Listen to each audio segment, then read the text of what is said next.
Come along as I make some whole wheat pitas from fresh milled flour. Welcome to White Shadow Fare. Make it homemade and make it with love. First, I started by milling hard white wheat. You can do anything that you want. I did 50% red wheat and 50% white wheat. Of course, you can use wheat from the store if that's all you have. You'll need a total of 535 grams of hard wheat. Pull off about 100 grams of that 535 to put in later on. Measure out 360 grams of warm water. Now you're going to give this a quick stir just to get the flour wet and let it cover and hydrate for 15 to 30 minutes. While that is hydrating, go ahead and measure out 12 grams of salt and 10 grams of hot water. Give that a stir and let the salt melt a little bit.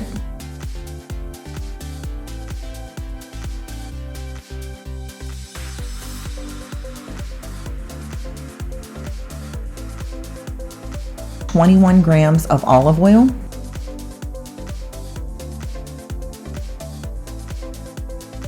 and finally, you'll need 1 tablespoon of some raw honey.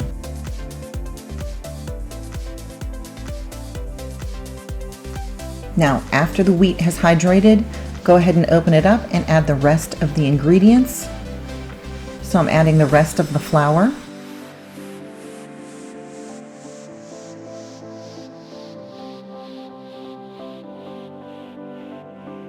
salt and water mixture,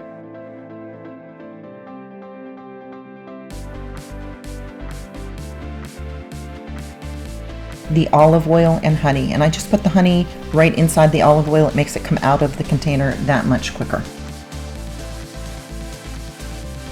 Now you need to add the yeast, 7 grams of yeast or a packet of yeast. And you're going to start to knead. This is going to knead anywhere from 8 to 10 minutes, depending on the type of mixer you have. And after it's kneaded for a while, you're going to notice that it looks a little dry, but as I'm touching it, it's very tacky. It is sticking to my fingers a little bit so that I know it needs to hydrate a little bit more. Don't worry about it. It works out perfectly. If you haven't already done so, please like and subscribe. That would really help me out. So I'm just going to continue to knead for the remainder of the 8 to 10 minutes. And when that time is up, we will put the lid on, we'll cover it and let it sit and rise for about 45 minutes to an hour. You're just looking for the dough to double.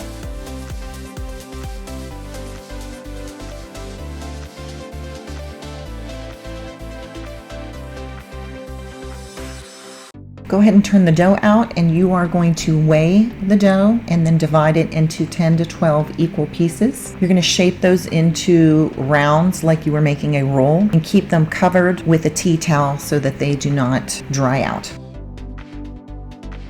So here I am just weighing everything out, and then I'm going to divide it. I think that it was about 22 grams per roll that I made here.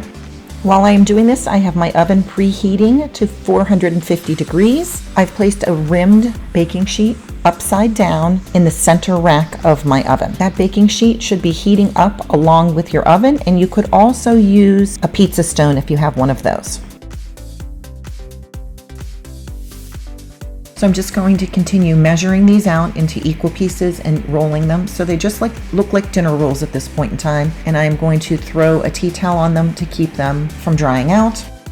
I'm ready to start shaping these. So I just used my fingers. I put on a very small amount of flour. You really don't want to add flour to this mixture. You don't want to dry them out too much. And your pitas need to be about 6 to 7 inches round. So I'm using mostly my fingers, and every once in a while I'm using that rolling pin. And then I'm putting the shaped pitas off to the side, and I am going to cover them with a tea towel as well because I would like to keep those moist, and I can only bake 2 at a time. So it's going to seem a little strange when you see me put them in the oven. They're on this upside down rimmed baking sheet, but it really did a great job. This is my first time making pitas. I've already had requests for more. I make a lot of flatbreads, but pitas have that little pocket on the inside. So just keep shaping them, a little bit of flour at a time, and when I got about halfway through shaping them, then I put them in the oven, and while they were baking, I started to shape the other ones.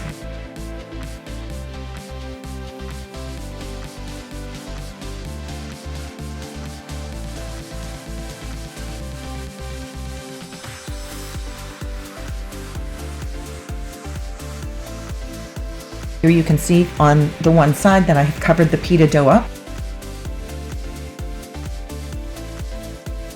And I'm sorry that this is so dark here, but you're going to be very careful because the oven is extremely hot. You do not want to burn yourself, but you are going to just literally throw 2 of these on the upside down baking sheet and let them cook for about 2 to 3 minutes. Now I have this time lapse so that you can see it go pretty quickly, and you need them to puff up. When they puff up, you know that you can open them and put filling in. If they don't puff up like that, it's going to be just a flatbread. And I had a couple that were just flatbreads, and that was fine. I put them on a plate and covered them with a tea towel to keep them pliable. Then I did my next round of 2. So it's 2 minutes on one side, flip them over, and another minute. So 3 minutes total. This one here came out absolutely perfect. It's going to get nice and puffy. It was just a thing of beauty as I worked through this. So I ended up having several of them that came out fantastic. I will be making this over and over again, especially in the summer. Keep the baked pitas under a tea towel.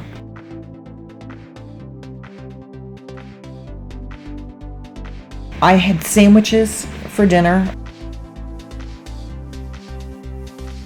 Personal pan pizzas, perfect for that. My granddaughter loved that. We had burgers one night in ours. That is not my burger, that's somebody else's. Seafood sandwich would work in there. Any sort of Greek or Mexican would work fabulous in there. Thank you so much for joining me here at White Shadow Fare. I hope you'll give this one a try.